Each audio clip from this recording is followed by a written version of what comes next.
ఇది గ్లాసన్బరీ అని చెప్పి లండన్ దగ్గర యూకేలో ఉందండి. అక్కడికి కూడా వెళ్ళడం జరిగింది. అక్కడ ఎలా ఉంటుందంటే గ్రహాంతర వాసులు వచ్చి రాత్రికి రాత్రే వస్తుంటారు వాళ్ళు యుఎఫ్ఓలో. అది ఎలా ఉంటుందంటే ఇవాళ సాయంత్రం వెళ్ళి మనం చూస్తే అంత మొక్కజొన్న పంట అంతా ఉంటుంది.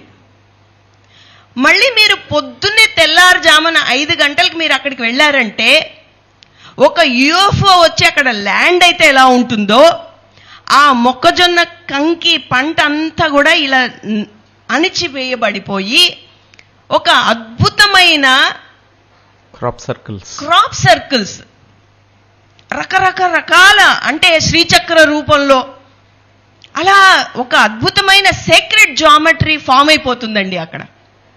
అది ఎలా సాధ్యం?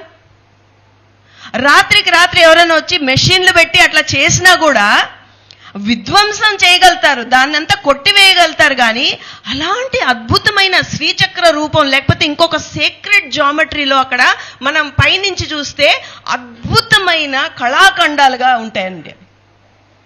అది ఎలా సాధ్యం? శాస్త్రవేత్తలు అనుకున్నారు, ఎవరో వచ్చి రాత్రిపూట్ల అన్ని చేస్తున్నారు అని చెప్పి స్టడీ చేయడానికి ప్రయత్నించారు. కానీ ఎన్ని మెషిన్లు పెట్టి ఏమి చేసినా కూడా రాత్రికి రాత్రే అలా సృష్టించడం అనేది అసాధ్యం అండి. కాబట్టి ఈ భూమండలం మీద అలాంటి అద్భుతమైన శక్తి క్షేత్రాలు ఉన్నాయి. మరి అలాంటి క్షేత్రాలు ఉన్నప్పుడు మనందరం కూడా వెళ్ళి అక్కడ సాధన చేసుకుని ఇంకా మన శక్తిని ఇంకా పైకి మనం పంపించడానికి ప్రయత్నం చెయ్యాలి. లేకపోతే మనం ఏం చేస్తున్నాము, మన సమస్యలు ఏవైతే ఉన్నాయో లేకపోతే మన ప్రయాణం మన వెతుకులాట అంతా కూడా బాహ్యంగా ఉంది.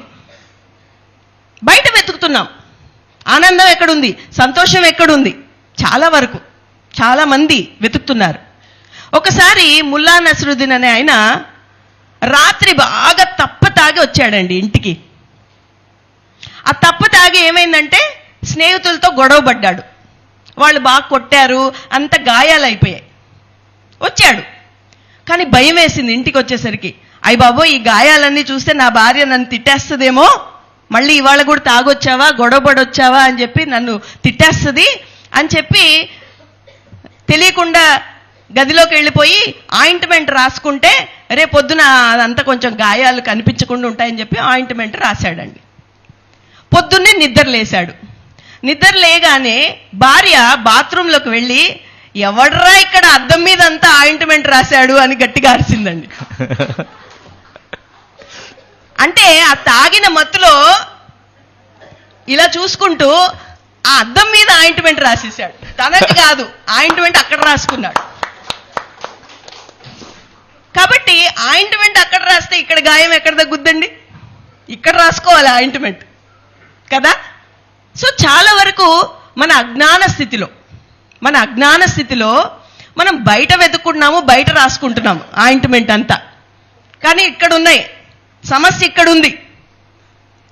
సో అలాగా మన భారతదేశంలో కూడా, ఎందుకంటే ఇలాంటి భూమి ఎక్కడా లేదండి.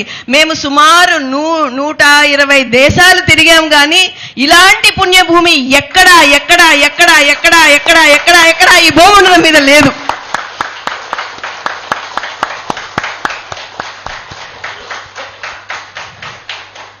ఇక్కడ చేతిలో చిల్లి గవ్వ లేకపోయినా అమ్మా ఆకలంటే అన్నం పెడతారండి. ఇక్కడ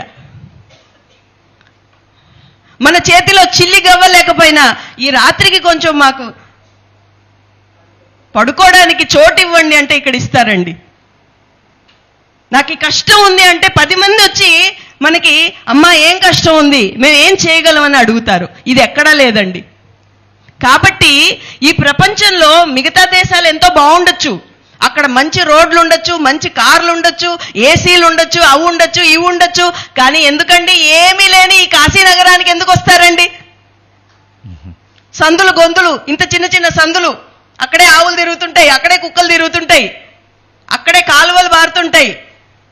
కానీ ఆధ్యాత్మిక జ్ఞానం కావాలంటే, మోక్ష మార్గం మనకు కావాలంటే ఈ కాశీ నగరానికే మనం రావాలండి. ఒక్కసారి ఈ కాశీ నగరానికి గట్టిగా గట్టిగా గట్టిగా చప్పట్లు కొడదాం.